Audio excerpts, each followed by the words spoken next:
노년을 위한 10계명. 하나, 손에 돈이 있어야 말에도 힘이 생긴다. 김호 73세 어르신의 이야기. 몇 년 전 김어르신은 아들에게 집을 증여했습니다. 이제 편히 살자는 생각이었죠. 하지만 그때부터 달라졌습니다. 아들이 통장을 맡아가면서부터 한 달에 한 번씩 생활비를 조금씩만 주기 시작했고, 병원에 가고 싶어도 이번 달 지출이 많다는 말에 입을 다물어야 했습니다. 친구들과 여행을 가고 싶어도 돈이 없어서 거절할 수밖에 없었죠. 수중에 돈이 없으니 하고 싶은 말도 하고 싶은 일도 모두 눈치를 봐야 했습니다. 같은 동네 75세 박오 어르신은 달랐습니다. 자식이 돈 관리를 해주겠다고 해도 자신의 돈은 자신이 관리하겠다며 정중히 거절했습니다. 매달 연금과 적금 이자에서 적은 금액이라도 따로 모아두었고, 그 돈으로 친구들과 온천 여행도 다녔으며 손주 생일 선물도 직접 골라 사줬습니다. 몸이 아파 병원에 가야 할 때도 스스로 택시를 타고 갔습니다. 자식들은 오히려 엄마가 독립적이고 당당하다며 존경의 눈빛을 보냈습니다. 돈은 단순한 생활수단이 아니라 결정권입니다. 손에 돈이 있으면 말에 힘이 생기고 인생의 선택도 스스로 할 수 있습니다. 둘, 배움이 멈추는 순간 사람들의 관심도 멈춘다. 이호 69세 어르신의 이야기. 이 어르신은 스마트폰이 어려워 늘 아들에게 의지했습니다. 은행 업무, 공과금 납부, 택배 조회까지 모두 아들 손을 거쳐야 했죠. 처음 몇 달은 아들이 친절하게 도와줬지만 같은 질문을 수십 번 반복하자 짜증 섞인 목소리로 바쁠 때도 있으니 조금만 혼자 해보라는 말을 들어야 했습니다.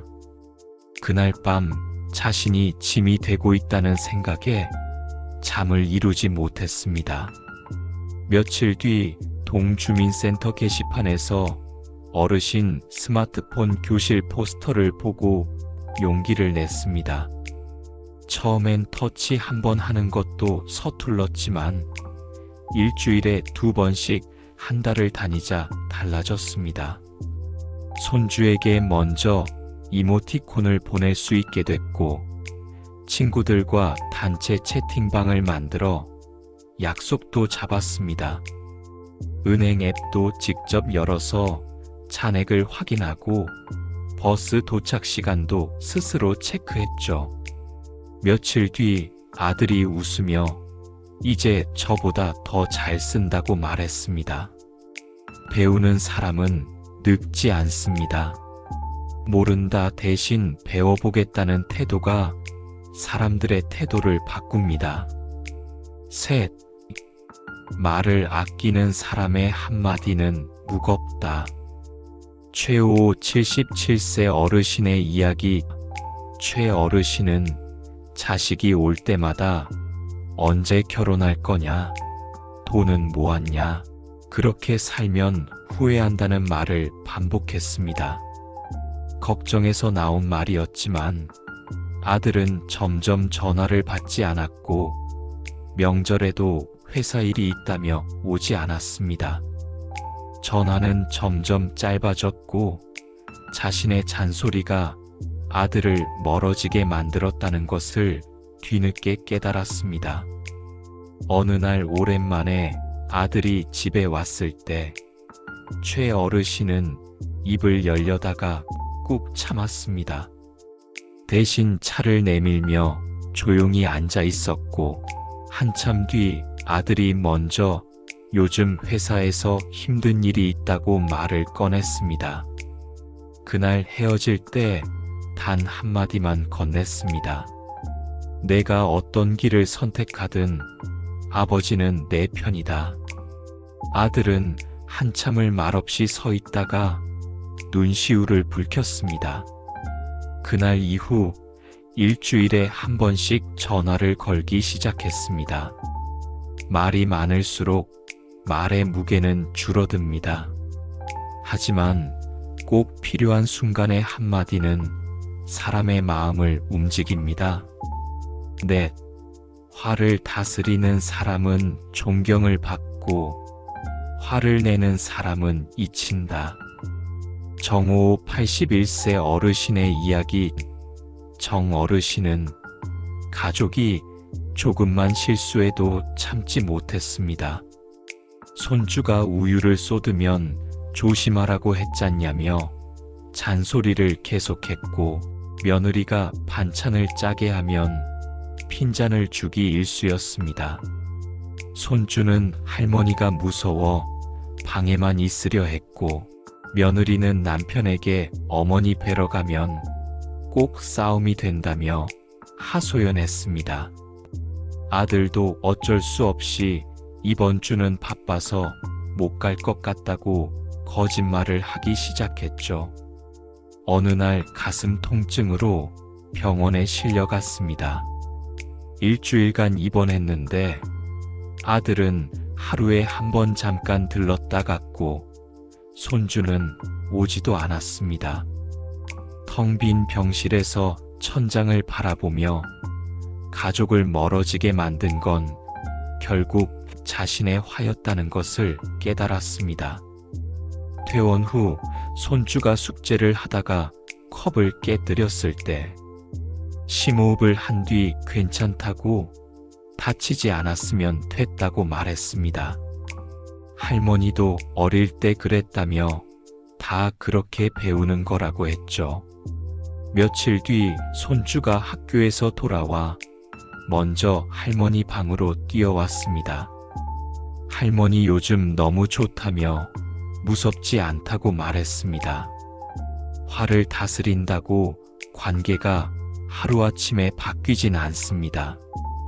하지만 존중은 그렇게 서서히 돌아옵니다. 5. 주는 사람이 결국 중심에 선다. 윤호 74세 어르신의 이야기. 윤 어르신은 늘 자신은 줄 게 없다고 말했습니다. 자식들은 다들 잘 살고 손주들도 원하는 걸 다 가지고 있었죠. 돈도 별로 없고 몸도 예전 같지 않으니 자신은 그저 짐일 뿐이라고 생각했습니다. 명절 때 가족이 모여도 구석에 앉아서 말없이 있기만 했습니다. 그런데 어느 날 손주가 학교 숙제를 하다가 찾아와 옛날에는 어떻게 살았냐고 물었습니다. 윤 어르신은 그때는 TV도 없었고 온 동네 사람들이 한 집에 모여 라디오를 들었다고, 냉장고도 없어서 여름에 우물에 수박을 담가뒀다고 이야기했습니다. 손주는 눈을 동그랗게 뜨고 들었고 재밌어 했습니다. 어느덧 이야기는 1시간 넘게 이어졌습니다. 며칠 뒤 손주가 친구 3명을 데리고 와서 친구들한테도 이야기해달라고 했습니다. 학교에서 자랑했더니 다들 듣고 싶다고 했다는 거였죠. 그제야 자신이 가진 건 돈이 아니라 시간과 경험이라는 것을 깨달았습니다. 그 후 매주 손주에게 옛날 이야기 시간을 만들어 주었고 동네 아이들에게 장기도 가르쳤습니다. 동네 복지관에서도 아이들한테 옛날 놀이를 가르쳐달라는 요청이 왔습니다. 주는 것은 돈만이 아닙니다. 지혜, 시간, 따뜻한 말 한마디도 줄 수 있습니다. 그렇게 무언가를 나누는 사람이 결국 사람들 사이에서 존중받는 중심에 서게 됩니다. 6. 겉모습은 나를 대신해 말을 한다. 78세 어르신의 이야기. 어르신은 외출할 때 늘 아무 옷이나 걸치고 나갔습니다. 어차피 나이 먹었는데 누가 자신을 보겠냐는 생각이었죠. 머리는 흐트러진 채로 옷은 얼룩진 것도 모르고 신발은 닳고 해진 것을 질질 끌며 다녔습니다. 어느 날 은행에 갔을 때 직원이 눈도 마주치지 않고 서류만 툭 내밀었습니다. 목소리는 건조했고 표정은 무표정했죠. 묘한 기분이 들었습니다. 그날 저녁 거울을 보니 자신의 모습이 낯설었습니다. 언제부터인가 자신을 돌보지 않았던 것입니다. 다음 날부터 달라졌습니다. 외출 전 머리를 단정히 빗고 깨끗한 옷을 골라 입었습니다. 오래된 향수도 꺼내서 살짝 뿌렸죠. 신발도 닦아서 신었습니다. 은행에 갔을 때 놀라운 일이 일어났습니다. 같은 직원이었는데 태도가 완전히 달랐습니다. 친절하게 의자를 권하고 천천히 해도 된다며 미소를 지었습니다. 마트에서도 계산대 직원이 먼저 가방이 무거울 텐데 담아주겠다고 말을 걸었습니다. 겉모습은 말보다 먼저 나를 소개합니다. 단정한 모습은 나는 여전히 삶을 소중히 여기는 사람이라는 메시지를 전하고 그것이 존중으로 이어집니다. 7. 찾아가는 사람이 잊히지 않는다. 79세 어르신의 이야기. 어르신은 몇 년째 자식들이 자신을 찾아오지 않는다고 불평했습니다. 명절에도 전화 한 통 없고 생일에도 연락이 없었죠. 친구들에게 요즘 자식들은 다 그렇다며 푸념했습니다. 하지만 곰곰이 생각해보니 정작 자신도 먼저 연락한 적이 없었습니다. 자신이 부모인데 왜 먼저 연락해야 하나 자식이 찾아오는 게 도리라고 생각했죠. 그렇게 몇 년이 흘렀습니다. 자존심을 지키는 대신 가족과의 거리는 점점 멀어졌습니다. 어느 날 옆집 김어르신이 손주와 즐겁게 통화하는 모습을 봤습니다. 할머니가 보고 싶어서 전화했다는 손주의 목소리가 들렸죠. 김어르신은 자신도 먼저 연락해보라고 조언했습니다. 처음엔 쑥스러웠지만 한번 시작하니 쉬웠고 손주가 할머니가 먼저 연락 주시니까 너무 좋다고 했다는 거였습니다. 어르신은 며칠을 고민하다가 용기를 냈습니다. 떨리는 손으로 아들에게 전화를 걸었습니다. 그냥 보고 싶어서 전화했다고 말했죠. 한참 침묵이 흐른 뒤 아들이 놀란 목소리로 아버지가 먼저 이런 말씀을 해주시니 진짜 기분 좋다며 주말에 아이들을 데리고 가겠다고 했습니다. 그 뒤로 한 달에 한 번은 꼭 만나게 됐습니다.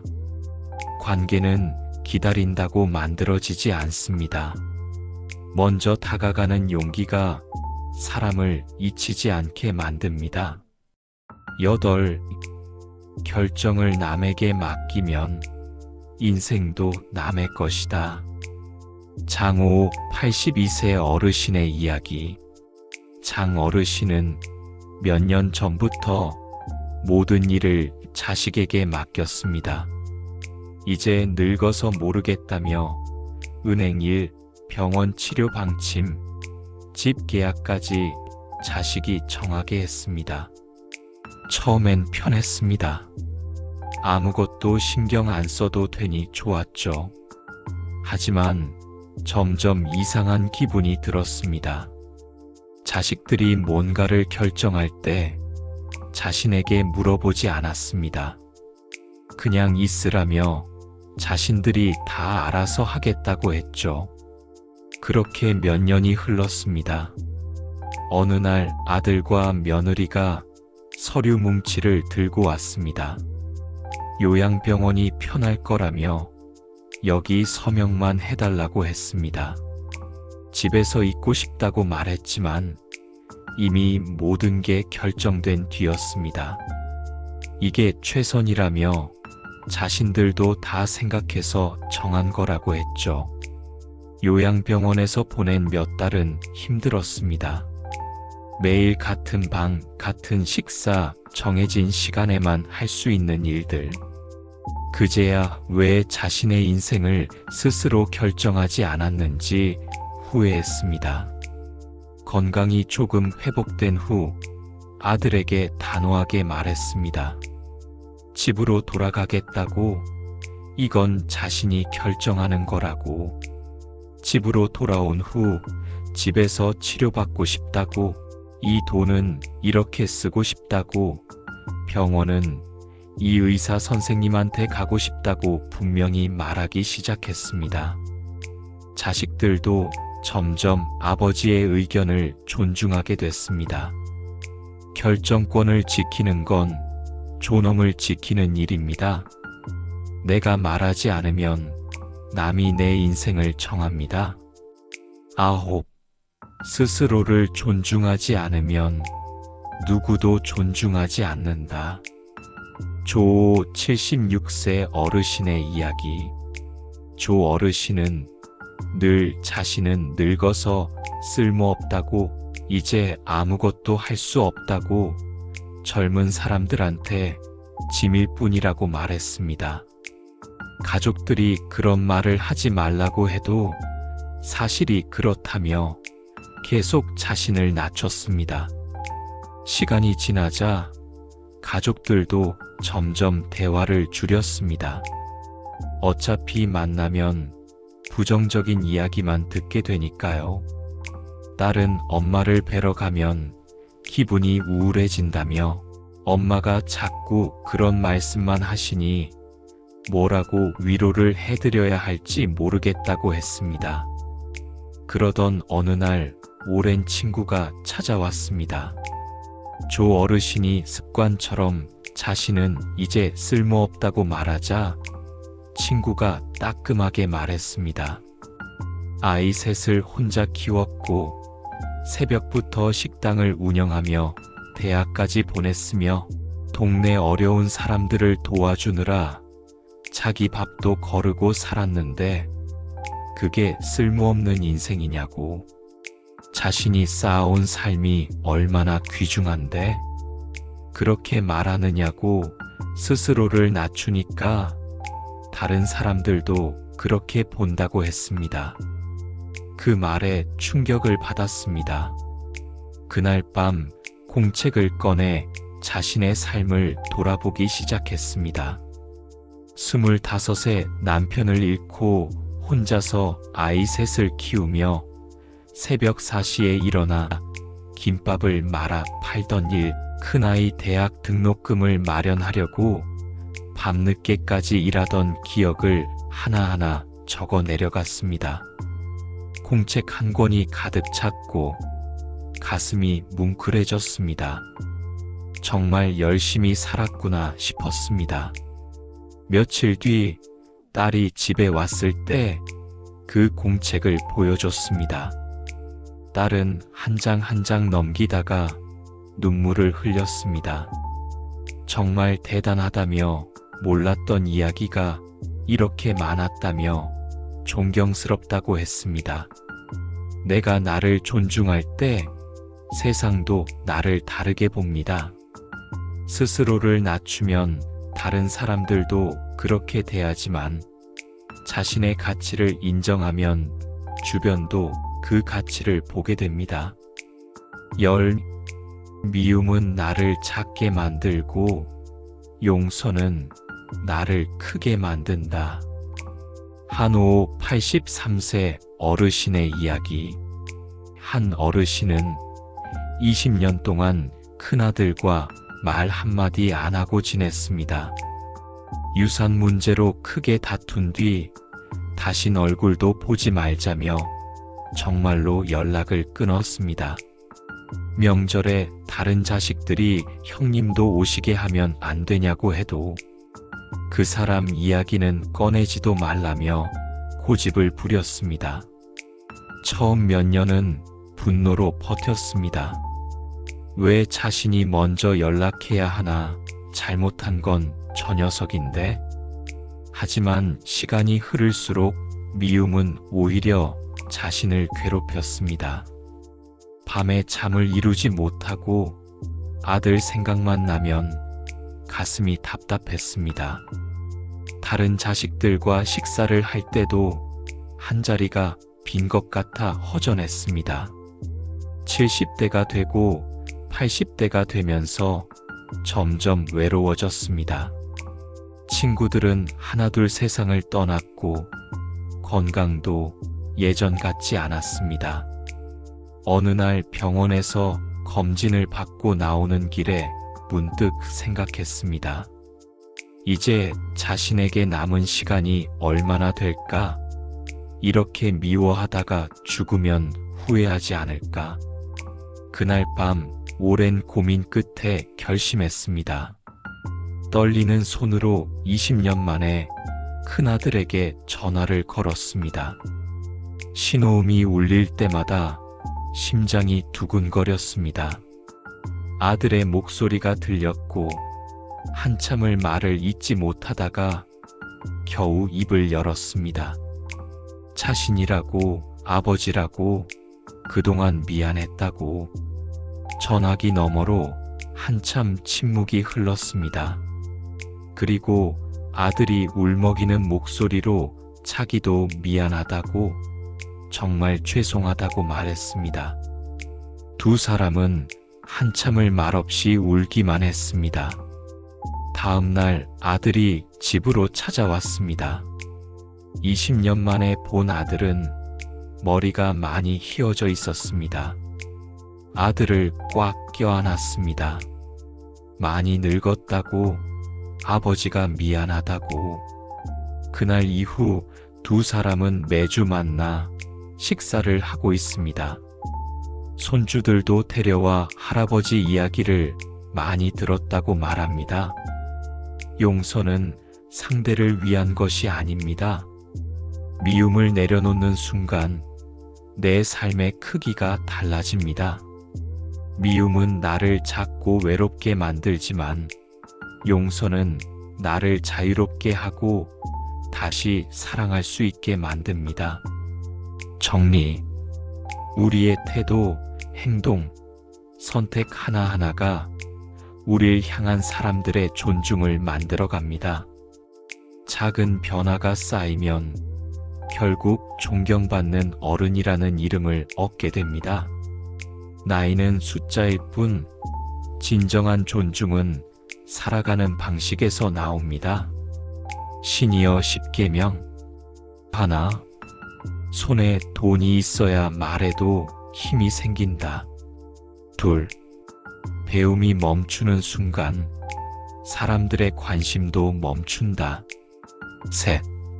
말을 아끼는 사람의 한마디는 무겁다. 넷. 화를 다스리는 사람은 존경을 받고 화를 내는 사람은 잊힌다. 다섯. 주는 사람이 결국 중심에 선다. 여섯. 겉모습은 나를 대신해 말을 한다. 일곱. 찾아가는 사람이 잊히지 않는다. 여덟. 결정을 남에게 맡기면 인생도 남의 것이다. 아홉. 스스로를 존중하지 않으면 누구도 존중하지 않는다. 열. 미움은 나를 작게 만들고 용서는 나를 크게 만든다.